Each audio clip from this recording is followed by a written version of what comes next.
សូមអញ្ជើញបងប្អូនទាំងអស់គ្នាបានស្ដាប់នៅការអានសៀវភៅកូនមេឪពុកបន្តទៀតកូនមេឪពុកនាទីដែលកូនត្រូវបដិបត្តិចំពោះអ្នកដទៃជាទូទៅដោយការឲ្យនៅទឹកចិត្តស្មោះរបស់កូន 1. កូនត្រូវសម្លឹងមើលមនុស្សគ្រប់គ្នាដែលបានជួបដោយក្រសែភ្នែកជាមិត្ត 2. កូនត្រូវចេះញញឹមនិងមានទឹកចិត្តស្រស់ស្រាយជាមួយមនុស្សទាំងឡាយ 3. កូនត្រូវចេះសម្លឹងមើលផ្នែកល្អរបស់ 3. កូនត្រូវចេះសម្លឹងមើលផ្នែកល្អរបស់មនុស្សកូនត្រូវយល់ថាអ្នកដែលបានកើតមកជាមនុស្សសុទ្ធតែជាអ្នកធ្លាប់បានធ្វើល្អកូនមិនត្រូវមាក់ងាយអ្នកណាឡើយ 4. កូនត្រូវចេះគួរសមដោយរបៀបល្អគ្រប់យ៉ាងដូចជាញញឹមរកសំពះអោនក្បាលបន្ទន់ខ្លួនតាមឋានៈរបស់ខ្លួននិងតាមឋានៈរបស់អ្នកដទៃ 5. កូនត្រូវចេះស្ដាប់អ្នកដទៃនិយាយកុំនិយាយកាត់ដោយឥតរបៀបបើនិយាយត្រូវឲ្យមានប្រយោជន៍ 6. កូនត្រូវចេះប្រើពាក្យទាំងពីរយ៉ាងនេះឲ្យជាប្រចាំគឺពាក្យសូមអរគុណនិងសូមអត់ទោស 7. កូនត្រូវនិយាយពាក្យ 7. កូនត្រូវនិយាយដោយពាក្យសុភាពពិរោះទាំងចំពោះមុខទាំងកបាំងមុខ 8. កូនត្រូវចេះឲ្យកម្លាំងចិត្តដោយពាក្យសរសើរជាដើមដល់មនុស្សគ្រប់គ្នា 9. កូនត្រូវចេះនិយាយសរសើរទាំងផ្នែកល្អរបស់មនុស្សណាដែលជាទីស្រឡាញ់ពេញចិត្តរបស់អ្នកដែលកូនកំពុងតែនិយាយជាមួយនឹងជាការសរសើរពិតៗ 10. កូនត្រូវចេះបដិសេធនៅអ្វីដែលកូនមិនយល់ស្របតាមដោយមិនឲ្យគេខូចចិត្ត 11. កូនត្រូវរួមសន្ទនាក្នុងអ្វីដែលអ្នកសន្ទនាអាចឲ្យការចេះដឹងដល់កូនបាន 12. កូនត្រូវយករឿងល្អៗឬរឿងអ្នកធ្វើល្អមកនិយាយក្នុងពេលសន្ទនា 13. កូនត្រូវអាស្រ័យបញ្ញាពិចារណាចំពោះអ្នកដទៃដែលនៅជុំវិញខ្លួនកូនដោយកូនមិនត្រូវអាងអំណាចអ្វីមួយហើយចាំតែចាប់កំហុសគេឡើយ 14. កូនគួរតែរកពេលវេលាវាចាការនិយាយមិនល្អឬវាចាការខឹងក្រោធយ៉ាងតិចឲ្យបានមួយថ្ងៃក្នុងមួយសប្តាហ៍ទោះជាថ្ងៃណាក៏បានដែរ 15 កូនត្រូវសាងឧបនិស្ស័យជួយអ្នកដទៃក្នុងការងារអ្វីដែលកូនអាចធ្វើបានដោយមានសម្លឹងផលតបស្នងពីគេវិញត្រូវសមសន្តានករណាឲ្យកាន់តែមាំទាំមុននឹងលាចាកលោកនេះទៅទឹកចិត្តល្អបីដូចជាព្រះព្រំដែលស្ថិតនៅក្នុងខ្លួនមនុស្សកូនមេឪពុកឪសូមទូមានកូនថាកូនមេឪពុកឪសូមទូមានកូនថាគប់ពេលនឹមទៅរកខុសគប់ប្រុសចូលចាំគុំតាមចង់គប់ប្រាជ្ញនឹមទៅរកត្រង់សិលល្អផោផង់ចង់ត្រឹមត្រូវសែបគប់បាបប្រមិតពិតនឹមខ្លួនឲ្យខុសផ្ទួនគេអាស្រូវកំណើតជាមនុស្សក្រពេកកើកូនត្រូវស្ដាប់ឪទៅឈ្មោះល្អចង់កសាងខ្លួនកុំឆ្ងាយអ្នកប្រាជ្ញកូនមេឪពុកកូនត្រូវចាំជានិច្ចថាការឈ្នះដ៏ក្រៃលែងជាទីបំផុតគឺការឈ្នះចិត្តខ្លួនឯងព្រោះហេតុនេះកូនត្រូវវឹកហាត់បង្កើបខ្លួនឯងឲ្យបានការដែលកូនបង្កើបខ្លួនឯងបានហើយកូនធ្វើអ្វីក៏បានសម្រេចដែរឈ្នះខ្លួនឯងប្រសើរជាងកូនមេឪពុកការសម្ដែងសេចក្តីគោរពដាក់ខ្លួនឲ្យលំទោនជាមារយាទនៃមនុស្សល្អកូនកុំអួតអាងលើកដំកើងខ្លួនជាមួយនឹងអ្នកណាឲ្យសោះព្រោះវាមិនបានឲ្យផលល្អដល់ដំណើរជីវិតរបស់កូនឡើយ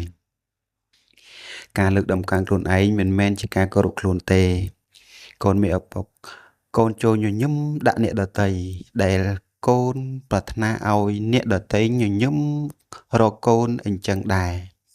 បើកូនញញឹមដាក់កញ្ចក់ក៏ញញឹមដាក់កូនវិញនៅពេលកូនខឹងក្រោធនឹងបុគ្គលណាកូនសាកល្បងរត់ទៅឆ្លោះមុខខ្លួនឯងក្នុងកញ្ចក់មើលកូននឹងជួបយក្សនៅក្នុងកញ្ចក់នោះពិតជាមិនខានឡើយបើចង់ឲ្យមុខស្អាតត្រូវកុំខឹងកូនមេឪពុកការស្រឡាញ់មិនមានការដាក់លក់ឡើយបើកូនចង់បានកូនត្រូវធ្វើយកដល់ខ្លួនឯង ពេលកូនឲ្យសេចក្តីស្រឡាញ់ទៅអ្នកដតីនឹងឲ្យសេចក្តីស្រឡាញ់ត្រឡប់មកដល់កូនវិញបើកូនចង់ឲ្យអ្នកដតីស្រឡាញ់ពិតសូមកូនធ្វើឲ្យបានតែម្យ៉ាងក៏ល្មមគ្រប់គ្រាន់គឺធ្វើខ្លួនឲ្យគួរស្រឡាញ់អ្នកដតីដោយមេត្តាជាការប្រសើរកូនមានឪពុករាល់យប់មុននឹងចូលគេងកូនកុំភ្លេចថ្វាយបង្គំព្រះគឺព្រះពុទ្ធព្រះធម៌និងព្រះសង្ឃហើយកូនត្រូវនឹកដល់គុណមេត្តាបិតាផងព្រមទាំងអ្នកមានគុណផ្សេងទៀតផងបើកូនធ្វើបានដូចនេះកូននឹងបានចម្រើនអូសូមកូនកុំភ្លេចតាំងចិត្តមេត្តាដល់សពសត្វទាំងឡាយផងណាប្រាស់ខ្លួនដេកទៅកុំដេកទៅទេកូនមានឪពុកបើកូនចង់ស្អាតត្រូវរក្សាសិលបើកូនចង់មានត្រូវឲ្យទានបើកូនចង់ឆ្លាតត្រូវចេះស៊ូបើកូនរៀនដើម្បីបើកូនរៀនដើម្បីនឹងដឹងអ្វីណាមួយត្រូវរៀនដឹងឲ្យច្បាស់លាស់ពិតប្រាកដកូនមាសឪពុករៀនដឹងដើម្បីជួយខ្លួនឯងគឺដើម្បីមានខ្លួនឯងជាទីពឹងខ្លួនឯងបានប្រសើរជាងពឹងអ្នកដទៃកូនមានឪពុកសុភាសិតបានពោលទុកថាអ្នកស្រែបានស្រូវរមែងឲ្យបាយពួកព្រានទាំងឡាយរមែងឲ្យសាច់ពេទ្យជាបាលរោគជាកិច្ចចាំបាច់ឲ្យទានសម្រេចទៅលើចិត្តបុណ្យចំណែកបណ្ឌិតមានពិតក្នុងលោកបានជួបមានជោគប្រលោកពោសុនកូនចង់បានអ្វីកុំឲ្យសោយសុនគិតទុកជាមុនសឹមចូលទៅរកធម្មទានឈ្នះអស់ទានទាំងពួងកូនមានឪពុកកូនចូលសម្ដែងរិទ្ធការរីករាយដល់អ្នកដែលឈ្នះកូនគ្រប់ករណីដើម្បីដល់ថ្ងៃក្រោយតទៅនៅពេលដែលកូនឈ្នះគេវិញគេនឹងសម្ដែងការរីករាយមករកកូនដូចគ្នាដែរប៉ុន្តែបើគេមិនបានសម្ដែងការរីករាយមករកកូនទេនោះកូនក៏គូសម្ដែងនៅការយល់ដល់ចិត្តរបស់គេនិងអាណិតគេផងព្រោះគេបានចាញ់តាំងតែពីគ្រាដំបូងដែលគេបានឈ្នះកូនម្លេះគឺចាញ់ចិត្តខ្លួនឯងគេនឹងឯងគឺចាញ់ចិត្តរបស់គេនឹងឯងចាញ់ចិត្តរបស់ខ្លួនគេនឹងឯងចំណែកកូនវិញគឺឈ្នះចិត្តរបស់កូនដែលជាការឈ្នះដ៏ប្រសើរមិនមានការតស៊ូណាឲ្យក្រេះលែងជាងការតស៊ូយកឈ្នះចិត្តអាក្រក់របស់មិនមានការតស៊ូណាឲ្យក្រេះលែងជាងការតស៊ូយកឈ្នះចិត្តអាក្រក់របស់ខ្លួនឡើយកូនមានឪពុកកូននៅទីកន្លែងណាក៏ដោយកូនចូលចាំទុកមិនត្រូវធ្វើខ្លួនឲ្យមានបញ្ហាត្រូវតែធ្វើខ្លួនឲ្យអស់បញ្ហាកុំរវល់ចាប់ទោសអ្នកដទៃហើយត្រូវតម្កល់ខ្លួនឯងទុកឲ្យប្រពៃមនុស្សល្អគឺមនុស្សដែលចេះទូមានខ្លួនឯងកូនមានឪពុកកូនមិនត្រូវនិន្ទានិយាយអាក្រក់ពីក្រោយអ្នកដទៃឡើយព្រោះបើគេបានដឹងរឿងហើយគេរមែងមានទុកនឹងខឹងក្រោធមករកកូនវិញទោះបីនៅចំពោះមុខក៏ដោយបើកូនចង់និយាយអ្វីកូនត្រូវតាំងចិត្តមេត្តាឲ្យបានស្រួលបួលសឹមនិយាយកូនកុំភ្លេចគិតថាឪពុកម្ដាយគេឪពុកម្ដាយយើងបងប្អូនគេបងប្អូនយើងនៅតែម្នាក់ឯងឲ្យប្រយ័ត្នគំនិតនៅជាមួយញាតិមិត្តឲ្យប្រយ័ត្នសម្ដីកូនមានឪពុកកូនមិនគួរកបីកើតមកដើម្បីមានសេចក្តីទុក្ខលំបាកឡើយក្នុងវ័យក្មេងកូនត្រូវរកសេចក្តីសុខជាមួយនឹងការរៀនសូត្រព្រមដោយរៀនដឹងរឿងជីវិតក្នុងវ័យកំឡោះក្រមុំកូនត្រូវរកនៅសេចក្តីសុខជាមួយនឹងការកសាងជីវិតរៀបចំជីវិតទៅតាមការចេះដឹងក្នុងពេលគ្រប់គ្រងផ្ទះកូនត្រូវរកសេចក្តីសុខជាមួយនឹងជីវិតគ្រួសារក្នុងវ័យជរាកូនត្រូវរកសេចក្តីនៅសេចក្តីសុខជាមួយនឹងសេចក្តីស្ងប់ផ្លូវចិត្តការបានបញ្ញានាំមកនៅសេចក្តីសុខកូនមានឪពុកកូនក៏បីនឹកជានិច្ចនៅពេលដែលកូនមានការធុញទ្រាន់ក្នុងការរៀនសូត្រកូនសូមគិតថាការរៀនសូត្រជាទ្វារចូលទៅរកសេចក្តីសម្រេចការរៀនសូត្រជាទ្វារចូលទៅរកសេចក្តីសុខការរៀនសូត្រជាទ្វារចូលទៅរកជ័យជំនះវិជ្ជាទុកជាភ្នែកឯការប្រព្រឹត្តទុកជាជើងវិជ្ជាទុកជាភ្នែកការប្រព្រឹត្តទុកជាជើងកូនមានឪពុកបើកូនប្រាថ្នាជាមនុស្សល្អកូនគួរដឹងពេលវេលានិងគួរបដិបត្តិឲ្យត្រូវពេលដល់ពេលញ៉ាំកូនត្រូវញ៉ាំ ដល់ពេលគេងកូនត្រូវគេងដល់ពេលក្រោកកូនត្រូវក្រោកដល់ពេលរៀនកូនត្រូវរៀនដល់ពេលលេងកូនសឹមលេងដល់ពេលត្រូវធ្វើនៅអ្វីណាកូនត្រូវតែធ្វើនៅអ្វីនោះឲ្យពិតប្រាកដពេលវេលាទំពាស៊ីនៅសពសត្វកូនមេឪពុកបើកូនជួយខ្លួនឯងមិនបានអ្នកខុសគឺពុកនិងម៉ែតែបើកូនជួយខ្លួនឯងបានអ្នកដែលសប្បាយចិត្តជាងគេគឺឪពុកម្ដាយរបស់កូននឹងឯងពេលមានបញ្ហាតាក់ទងនឹងកូនត្រូវកូនរកហេតុនៃបញ្ហាហើយយកមកពិចារណាកែខៃកូនត្រូវដោះស្រាយបញ្ហាដោយបញ្ញាកុំដោះស្រាយបញ្ហាដោយខឹងក្រោធឲ្យសោះនៅពេលខឹងមនុស្សយើងតែងតែងងកូនមានឪពុក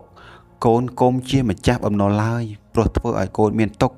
កូនគុំចូលចិត្តខ្ចីរបស់របរប្រើប្រាស់សម្ពុតខោអាវអ្នកដទៃកូនត្រូវចាត់ចែងត្រៀមរៀបចំឲ្យមានព្រមបើមិនមាននឹងមិនចាំបាច់ទេគឺមិនត្រូវប្រើនៅរបស់នោះឡើយមារយាទល្អជាសម្បត្តិដ៏ប្រពៃកូនមានឪពុកបើកូនមិនចង់ឲ្យបែកមិត្តកូនកុំខ្ចីប្រាក់មិត្តឯការចូលចិត្តសូមឬរឹងរិតតែកុំណាស់ទៅទៀតការលួចរបស់អ្នកដទៃខុសទាំងច្បាប់ខុសទាំងសីលធម៌នាំឲ្យមានពីវិរិយទៀតផងកូនចូលចាំទុកថាសម្បត្តិទ្រព្យសម្បត្តិមាសប្រាក់របស់យើងចោលអាចលួចយកទៅបានតែចំណេះវិជ្ជានៅជាមួយនឹងខ្លួនអ្នកណាក៏លួចយកទៅមិនបានដែរវិជ្ជាជាកំណប់ទ្រព្យជប់នឹងខ្លួនកូនមានឪពុកកូនកុំទៅផ្ទះគេញឹកញាប់ពេកព្រោះគេអាចធុញទ្រាន់មិនចង់ទទួលរឿងនេះកូនអាចសង្កេតបានដោយខ្លួនឯងបើអ្នកណាមកផ្ទះយើងញយ កូនក៏មិនពេញចិត្តដែរព្រោះហេតុដូច្នេះកូនមានឪពុកកុំទៅផ្ទះគេញើបពេកទៅរកឲ្យគេត្រេកអរនេះជាដំណើររបស់មនុស្សល្អកូនមេឪពុកបើកូនទៅផ្ទះអ្នកដទៃកុំចូលទៅបន្ទប់ដេករបស់គេវាតែគេអនុញ្ញាតការចូលទៅហើយកុំរវីមរុះរើអ្វីឡើយបើកូនមានទួនាទីសរសើរនៅអ្វីដែលកូនគួរសរសើរ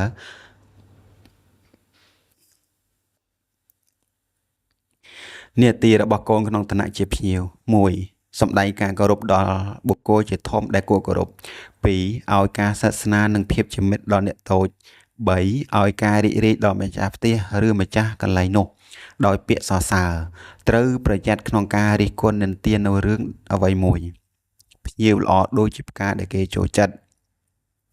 កូនមេឪពុកការក្រែងចិត្តជាសម្បត្តិរបស់មនុស្សល្អ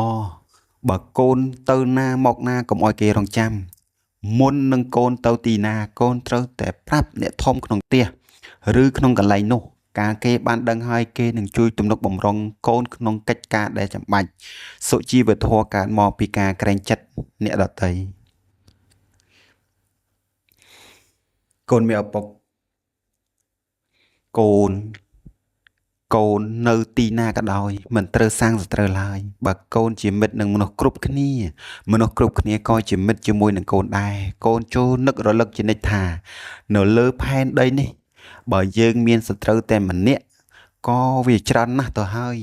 ចូលកូនកុំពេញចិត្តធ្វើឲ្យគេស្អប់ទាំង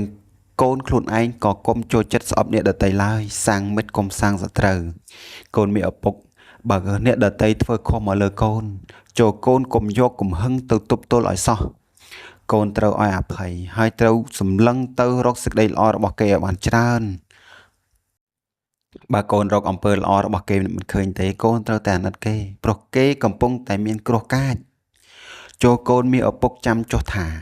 គេមានផ្នែកបែកមិនល្អកូនកុំខ្នើសកូនត្រូវជ្រើសរើសយកសល្អគេមានជាប្រយោជន៍ឲ្យប្រកាន់ឆ្ពោះនិព្វានខុសប៉ុន្មានជាបាបគ្រោះរបស់គេការគ្រប់គ្រងចិត្តនាំមកនូវសេចក្តីសុខ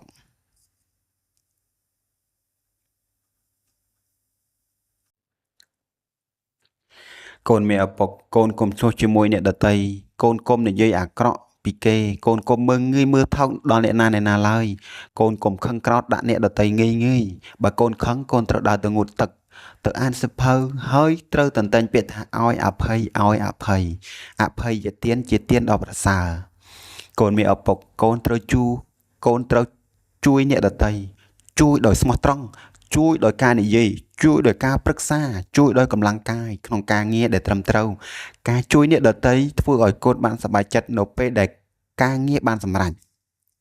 ទឹកចិត្តល្អគឺជាទីប្រាថ្នារបស់មនុស្សក្នុងโลกឪសូមឲ្យកូនមានទឹកចិត្តល្អដល់មនុស្សសពសត្វទាំងឡាយទឹកចិត្តល្អប្រៀបដូចជាទឹកបរិសុទ្ធ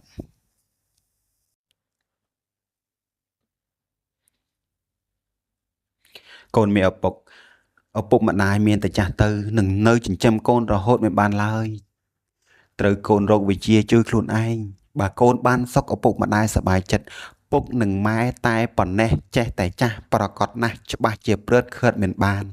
កូនត្រូវខំនាំវិជ្ជាមកដាក់ប្រាណទៅកូនបានទីពំនឹងពឹងអាស្រ័យមនុស្សអត់វិជ្ជាដូចនាវាអត់ចង្កូតកូនមានឪពុកកូនចូលអប់រំចិត្តឲ្យចេះព្រមទទួលនៅសេចក្តីពិតនៃជីវិតកូនមិនចាំបាច់ចង់ឲ្យអ្វីនៅដដែលនោះទេព្រោះវាមិនបានដូចចង់ឡើយហើយការមិនបានដូចចង់ក៏ជាទុក្ខចូលកូនចាំចុះថាតារាបណាមនុស្សយើងនៅមិនទាន់ស្លាប់ទេដល់រាបនោះមនុស្សយើងនឹងបានជួបនៅរបស់ដែលប្រែប្រួលរហូតជានិច្ចនេះជាសេចក្តីពិតក្នុងដំណើរជីវិតមិនទំនាស់នឹងរបស់ពិតទើបបានសុខ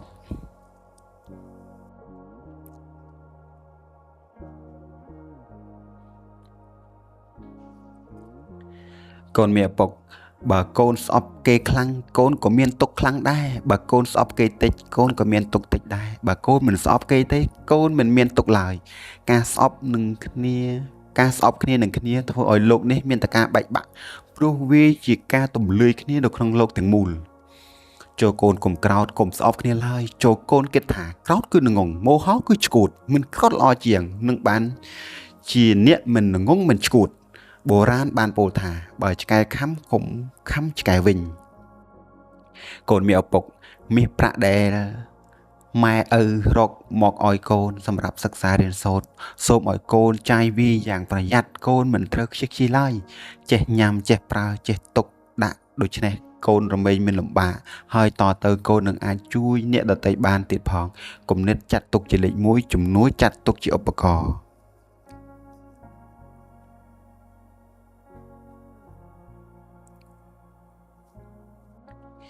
កូនមានឪពុកព្រះសម្មាសម្ពុទ្ធបានទូមានទុកមកថាយើងខ្សែបគប់មនុស្សយ៉ាងណាយើងក៏ជាមនុស្សយ៉ាងនោះដោយនិទានអំពីសត្វសេកមួយគូសេកមួយនៅនឹងតាបោះ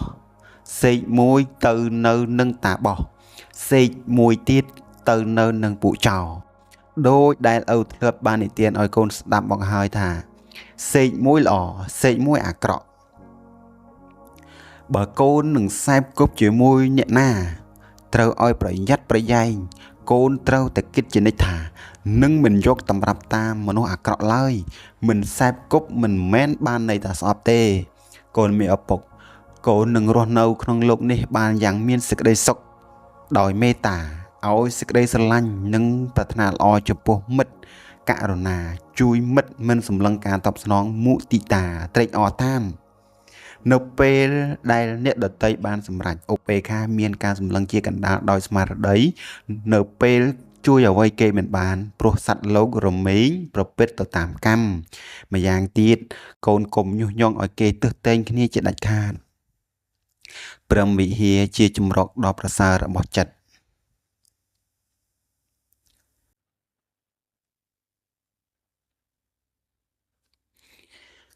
កូនមានឪពុកកូនសាកសង្កេតមើល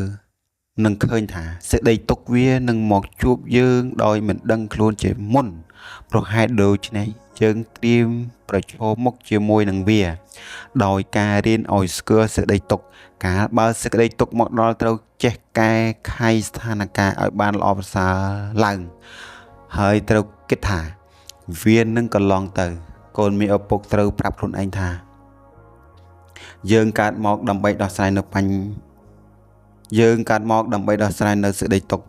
បើកូនធ្វើគ្រប់យ៉ាងដោយសុចរិត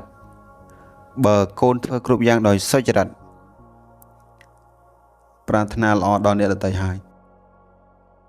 កូនមិនបន្តខ្លួនឯងឡើយការអស់ទៅនៃតណ្ហាឈ្នះអស់ទុក្ខទាំងពួងកូនមានឪពុកចំណងជាធម្មជាតិដែលកើតឡើងតាមគ្រាចំណងធ្វើឲ្យកូនកើតទុក្ខបើកូនចង់ច្រើនកូនមានទុក្ខច្រើនបើកូនចង់តិចកូនមានទុក្ខតិចបើកូនមិនចង់ទេកូនក៏មិនមានទុក្ខដែរប៉ុន្តែបើកូនចង់យ៉ាងត្រឹមត្រូវសេចក្តីចម្រើននឹងមានដល់កូនចង់ស្វែងរកចំណេះមកដាក់ខ្លួនចង់កសាងខ្លួនឲ្យបានជាមនុស្សល្អគឺជាចំណងយ៉ាងត្រឹមត្រូវប៉ុន្តែឪសូមផ្ដាំកូនត្រូវមានចិត្តត្រជាក់ហើយគិតឲ្យល្អការចេះដឹងក្នុងហេតុផលនាំឲ្យមានចិត្តត្រជាក់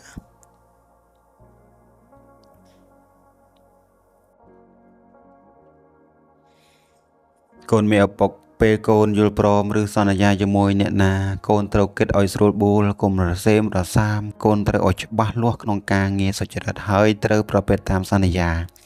កូនកុំជាមនុស្សលេះលោះឡើយបើកូនធ្វើខុសកូនត្រូវចេះសូមអភ័យទោសហើយរួចហើយកូនត្រូវតែប្រឹងប្រែងកុំឲ្យខុសលើកក្រោយទៀតកុំហោះទុកជាគ្រូតែកុំខុសដដែលកូនមានឪពុកកូនចូលចាំចុះថាការអនុគ្រោះដោយក្រៃលែងជាទីបំផុតគឺការឲ្យអភ័យរីឯការទទួលដែលសមគួរបំផុតសម្រាប់មនុស្សយើងគឺការទទួលធម្មទានដើម្បីយកមកបដិបត្តិធម៌រមែងរក្សានៅអ្នកប្រព្រឹត្តធម៌បាទការអានចំពោះកូនមានឪពុកដល់ទំព័រ74នេះក៏ស្លេះតែប៉ុណ្ណេះសិនចុះក៏ត្រូវយ៉ាងណាក៏សូមបងប្អូនដែលបានស្ដាប់ពីដើមដល់ចប់នេះមកប្រហែលប៉ុណ្ណេះក៏សូមមេត្តាខន្តីអភ័យទោសដល់រូបខ្ញុំបាទផង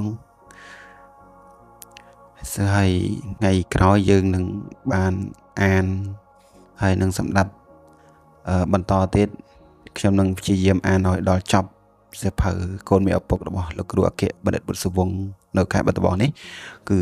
ឃើញថាសៀវភៅនេះគឺស្អាតបើន័យថាខ្លឹមសារគឺសរសេរបានស្អាតហើយមានអត្ថន័យហើយមានប្រយោជន៍អញ្ចឹងសូមបងប្អូនបានពិចារណាហើយដោយអំណាចនៃបុណ្យកុសលដែលបានអានសៀវភៅកូនមានឪពុកនេះសូមលើកជូន